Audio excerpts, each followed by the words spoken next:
Welcome to another episode of the Tobago House of Assembly's Post-Executive Council Media Briefing.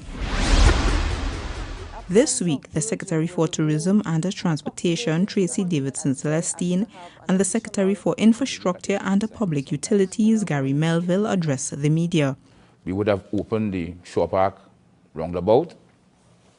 And I want to take the opportunity again publicly to thank the engineers of the division, in particular the head of development, Mr. Tershon McWellington, the manager of the project, the supervisor, Ms. Althea Gordon, and the workers on the project for their hard work in completing the Shore Park roundabout. As you know, that there would have been some delays in terms of the schedule, but as has been advised thus far, the project did come in on budget. I want to, again, as we would have made the call last Friday, we want to urge motorists to use the roundabout wisely. I know some people have been a bit impatient about the new changes, but it's all in the interest of having easier and more convenient transportation in Tobago. And we urge everybody to use the roundabout in the way it was supposed to be. The roundabout represents the beginning of a major initiative to develop Milford Road as a parallel artery to the Claude Noel Highway. Work will begin in the next couple of weeks, next 2 weeks or so, on widening the two culverts in the Pascal Street area in Lambo. And we are about to tender for the construction of the Lambo Bridge, the bridge just after the abattoir heading west. That process should take about 6 or 7 months, so we should have that bridge finished.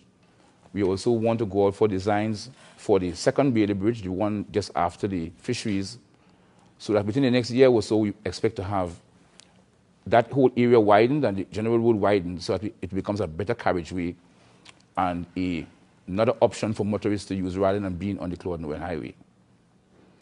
That whole process is supposed to cost the division, cost Tobago, the Assembly, about $26 million. The division is also seeking to do other things to ease the use of our roadways. In terms of the Claude Noel Highway, we want to take each of the intersections and look at them in terms of widening them. As you would know, at many intersections, we have a buildup of traffic. As we have a buildup of traffic, it becomes narrow and everything closes down. So we want to widen a number of the intersections. We are looking at doing the Orange Hill intersection as well as the Wilson Road intersection in this financial year. We are also looking to create additional bypass roads where possible. We are just about ready to finish the Breeze Hall Road. That should be completed in the next 2 weeks or so. And we are treating with the Smithfield to Montgomery Road that we hope to have completed by June. We have some land acquisition issues there, and as soon as those are straightened up, we will complete that roadway so that you can use that bypass now to get to the Pentecostal Light and Life School instead of parents having to drop their children out on the highway for them to cross the highway and so on.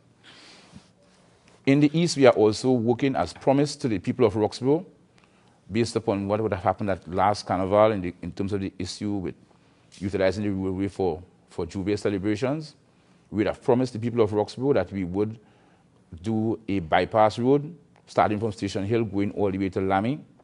I am pleased to announce that we have begun work on that. We have started work up at Station Hill, and we intend to continue with that project to have it completed sometime around August or September of this year.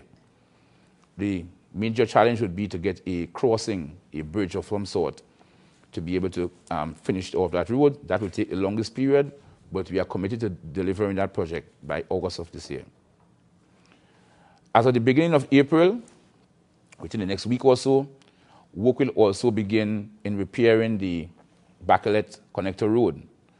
That road has been a source of discomfort for many motorists for a very long time, and it has become a safety concern because of the waviness of the road. So that the division is about to embark on taking up the present surface and treating with the subsurface, and we are hoping that that project starts by the first week in April. It's all likely we start it on a weekend, because in order to do the project, we need to close the road off, and we will want to minimize the discomfort to motorists.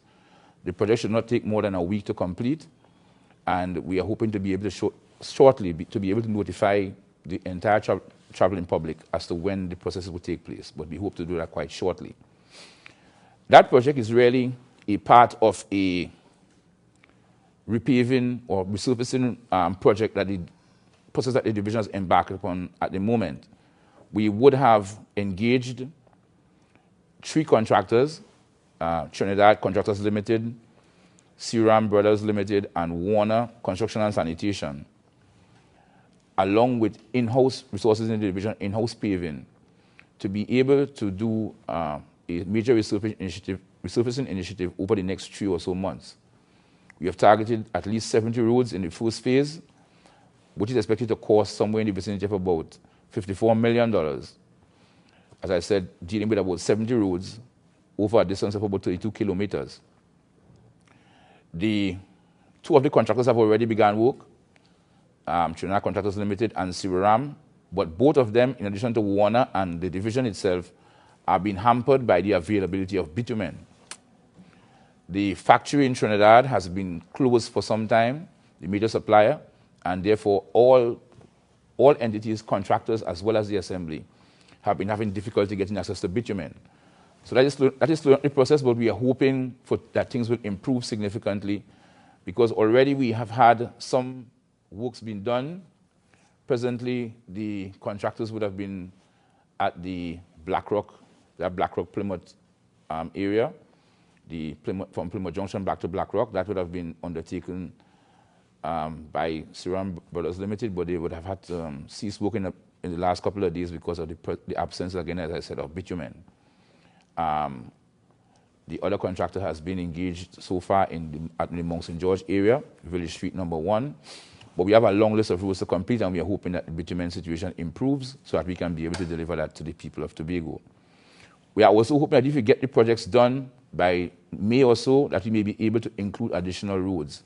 And so therefore we are working along with the various representatives to identify all of the roads in their areas that need resurfacing and need repairs, so that we can see how much of them we can continue with. Our program of pothole repairs continues, and again, one of the major challenges on our roads would be potholes and damage to the surface left by work from WASA, and we're trying our best to see how the 2 entities, the Division of Infrastructure and Public Utilities and WASA, can collaborate to ease the problem for the traveling motorists. We're hoping shortly that we can come up with better arrangements than what we presently have, so that the resurfacing of roads that have been damaged through pipeline repair or through new pipeline additions and so on, that process will take place much faster, and the discomfort will be less to the traveling public. One major initiative that the division is planning to unveil very shortly is a program of signage. The accent is really on improving road safety by ensuring that we have good directional signs at all possible places where they're needed, and to have street signs, all streets having signs. So that is a major program. We are hoping to maybe engage outside assistance in doing so, and quite shortly we would actually launch the program and ask for expressions of interest from private parties to be able to conduct that work for us. We are hoping to do so in collaboration, not hoping, we are actually working in collaboration with the Division of Tourism, because we think that there are some beautification aspects to our signage program that will make the entire island look a little more aesthetic in terms of the tourists and visitors to the island. And of course, for our own sense of aesthetics in Tobago, as Tobagonians, having some more pride in terms of our island, in terms of how our island looks. Before I close off, let me provide a brief update on a couple of the major building projects in the division. The Scarborough Library, which I would say is slowly but surely coming to completion. In the last few days, they've been doing some repainting on the outside. The building, the base building, was supposed to have been handed over to the workers in the Division of Education at the end of this month. They're a bit behind on that, and so therefore we are hoping that sometime during the course of April, that all the work on the base building, the construction work, and will be completed, as well as the external aspects of that. The major aspect in terms of the closure of that project would be the information technology component, which has not been tendered as yet. And when we get that tendered, we'll be able to announce a final date when the library can be open. But we are hoping, not hoping, as the Secretary of the Division, and making a commitment to the people of Tobago to have that project delivered by this summer, somewhere in the vicinity of July, August, that library will be open and fully functional. Because there are not many things remaining to be done, and we have to get the contractor and the project management company, MTS, to be able to live up to their commitments and finally deliver the library to the people of Tobago. The Shore Park Cultural Complex, as you know, we have made a commitment to delivering it in December 2014. And all efforts at this particular point in time seem to indicate that we can meet that date. There has been a new contractual arrangement between NIPDEC, the contractor, and the assembly, and work is ongoing. As a matter of fact, at the moment, there is agreement being made in terms of the finishings and furnishings and so on. We have had, just recently, a presentation to the Executive Council showing us what the final furniture and so on, final looks of a number of these areas on the complex would be like, and we are confident that we can make the December date. Finally, in terms of the reconstruction of the Chief Secretary's residence, I have been notified by my engineers that the construction activities at the residence should be completed by the end of April. I was given a schedule to that effect, and we are having regular meetings, regular interventions to see how best we can keep to that schedule. If there are any adjustments to be made, we would be notifying the media at the earliest opportunity. But at this particular point in time, based upon information from the engineers in the division, because you know it has been done in-house, based upon information from the engineers in the division, the construction of the residence should be completed by the end of April. The first issue that I will like to report on is with regards to the Virgin Atlantic Airways flight. And we will be ending our contractual arrangement with Virgin Atlantic come March 31st, 2014. And Virgin will end the service directly to Tobago as a result of challenges we would have had with regards to the lack of infrastructure. For some time now, we have been pursuing upgrades to the Arthur Napoleon Robinson Raymond International Airport, and those works have not really started. And of course, you know that it is important for any destination focusing heavily on tourism to have proper infrastructure in place, and as such, the airport is very critical.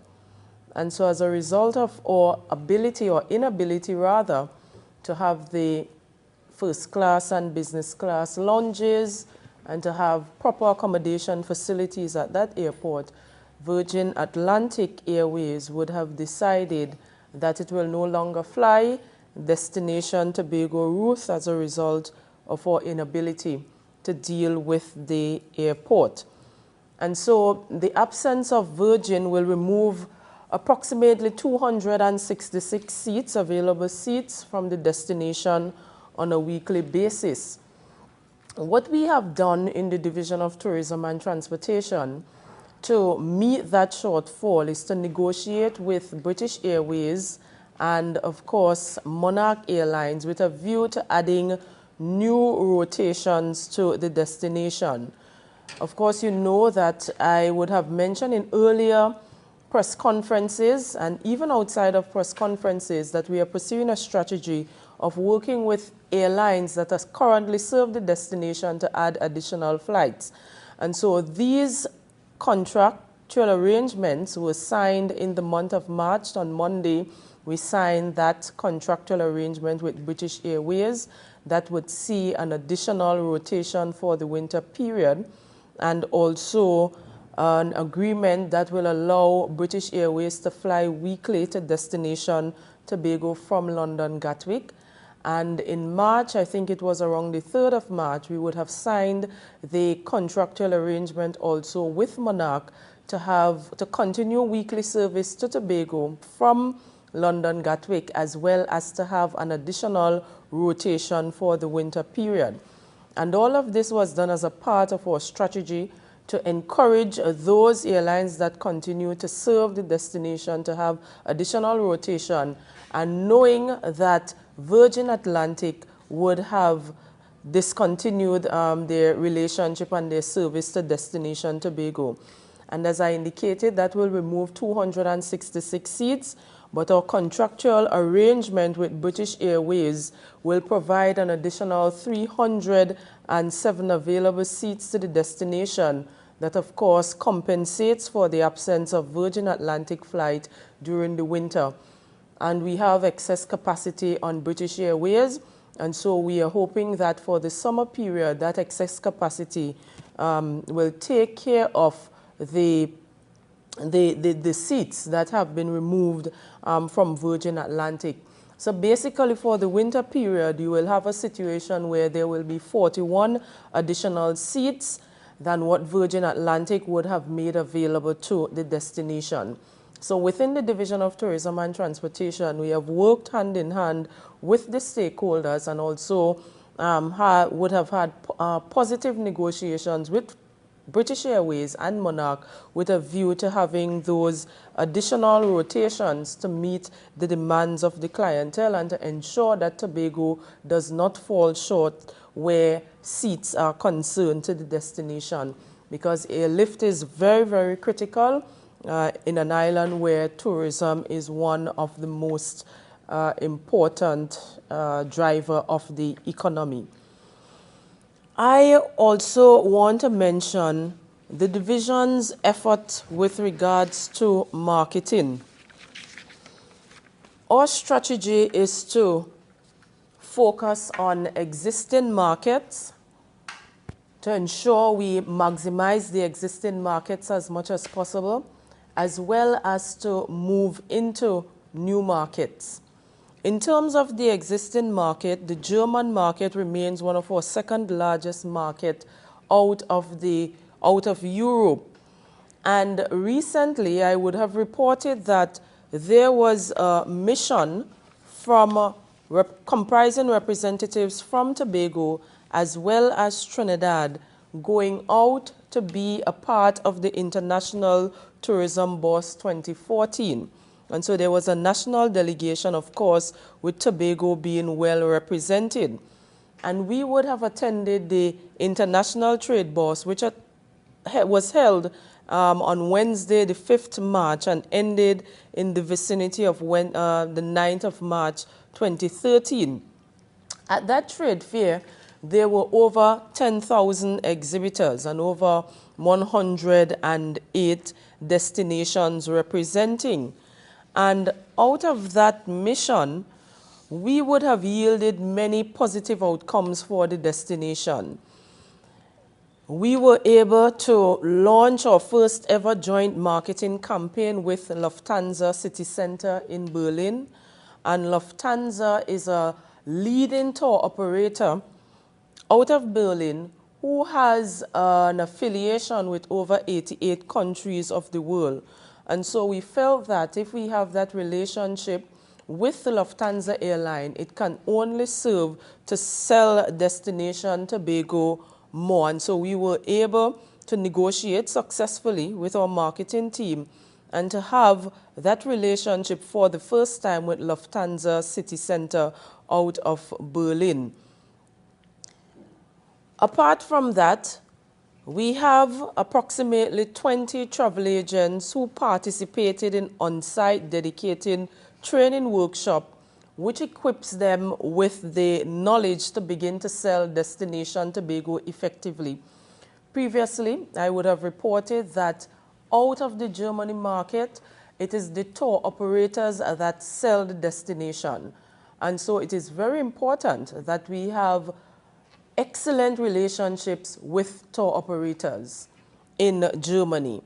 And so what we do is a continuous assessment, as well as we provide continuous training to tour operators and travel agents with a view to understanding destination Tobago more and being able to effectively sell the destination. And so the product team and the marketing team used that opportunity in Berlin to hold a workshop for 20 travel agents so that they can understand Tobago more and be able to sell Tobago more effectively. We were also able to hold discussions with several airlines, one to address the issue of increasing tourist arrivals to the destination and also to discuss new rotation as well as to look at our emergence into new markets. Those discussions were very fruitful, and we are hoping that with the commitment from the airlines as well as the support from the Division of Tourism and Transportation, that those discussions will bear fruit in the not-so-distant future. We were also recognized by J2 Touristic, and J2 Touristic is one of the leading travel agents in Germany for specialist online tour operators, and they launched their Caribbean campaign program in 2013. And of course, Tobago was the first Caribbean destination that they would have taken on board, and they have started selling. And so we got a special recognition from this particular travel agency. There was a program that I would have mentioned earlier, which seeks to highlight Destination Tobago in the Germany market, and of course, which seeks to bring travel agents and tour operators to Destination Tobago in a bid to get them to understand more of what Tobago has to offer. And we would have partnered with a leading promotional campaign company to have something called the FVW media campaign. And let me say a little bit that FVW is one of the largest media houses in Germany, and it reaches out to over 10,000 travel agents. And so we had a promotion with FVW which sought to bring travel agents to a pool, get them to do a quiz and knowledge test about Tobago, and then reward them by having them come to Tobago so that they can experience again what Tobago has to offer so that they can go back and sell the destination. Of course, we know that word of mouth does a lot in terms of marketing and promoting a destination. And so we were able at ITB as well to announce the winners of the FVW campaign. And those persons will come to Tobago, 10 persons will come to Tobago throughout the course of the year. In terms of marketing, again, Scandinavia remains a viable destination, and of course it has a very large appetite for long-haul, warm weather and exotic destinations like Tobago. And in preparation for the second program, which is the Apollo flight, a Tobago mission will be visiting Sweden next week to meet with key executives to plan the program for the 2014-2015 period. And the aim of that visit, which will be by the members of staff as well as the private sector representatives, is to enhance the product knowledge of Tobago and to discuss some of the key customer service issues critical to effect service sustainability within Destination Tobago. And there are about 7 or 8 objectives that will be derived from that mission. We want to ensure that we discuss new destination and product development initiatives. We want to meet with and network with other Nordic tour operators currently selling Tobago. We want to identify and explore new and undiscovered business interests with tour operators that can stimulate additional passenger arrivals and generate economic activity for Tobago stakeholders, amongst others. And so the team, product management, product manager, and marketing representatives will leave Tobago on the 25th on Apollo via London to hold those important discussions with Apollo. And of course, you know, that Apollo, we would have seen load factors in the vicinity of 98 and 99% over the winter period when Apollo flew to Tobago. With regards to new markets, the Division of Tourism and Transportation is looking at the Latin American market and the China market as two new and emerging markets for this fiscal period and continuing. As a result, members of staff of the Division of Tourism and Transportation will be attending the World Travel Market in Latin America. Now, initially, there were two major trade events that the division would participate in.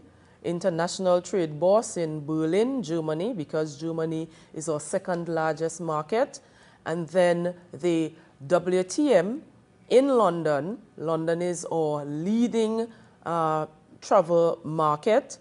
And now, because we are moving into a new market, which is the Latin American market, we are looking towards the World Travel Market Latin America. And here is where the division will be pursuing tour operators and, in addition, direct air services between Tobago and the Latin American market, and of course looking at new business interests that will augur well for the development of tourism on the island. And so a team will be leaving next month, and this is in the height of the Jazz Festival season, but of course the staff are very committed to achieving the objectives of the division, and the marketing representatives as well as the product and possibly the transport coordinator will be traveling to Brazil for the World Travel Market, specifically geared towards the Latin American market. We have also been making inroads in the China market, and we have had discussions in London around the time that the team would have gone for ITB with one of the largest Chinese tour operators with a view to start selling Tobago. While we do not have direct airlift from China to Tobago, we have Condor, and we also have the Monarch and also the British Airways services. And those have been currently serving that China route, and we're hoping that out of these discussions that we would have had with the China tour company, that we can see more passenger arrivals to destination Tobago emanating from China. I just want to mention that our research department has issued statistics, and those statistics indicate that for January 2013, we have already seen an increase in visitor arrivals by 19.1% when compared to January 2013. And in terms of our domestic air bridge numbers, we have already experienced a growth of about 11.2% when compared to January 2013. From the product department, I am asked to report that the Division of Tourism and Transportation has recently signed a Memorandum of Understanding with the Trinidad and Tobago Bureau of Standards. And this is to have the Trinidad and Tobago Tourism Industry Certification Program enabled. One of the challenges that we have is with regards to standards. And we feel that if we are able to deal with the issue of standards, if we are able to deal with the issue of customer service, then the Division of Tourism and Destination Tobago can go a long way in bringing more passengers to our island. And so we have quickly signed on the dotted line with the Trinidad and Tobago Tourism Bureau of Standards, and this will see the auditing of quite a number of tourism plans in Tobago, ranging from accommodation properties, tour guides, tour operators, taxi drivers, and rental companies. And this program is earmarked to commence in April 2014. Thank you for staying with us for the Tobago House of Assembly's Post-Executive Council Media Briefing for the week ending March 22, 2014.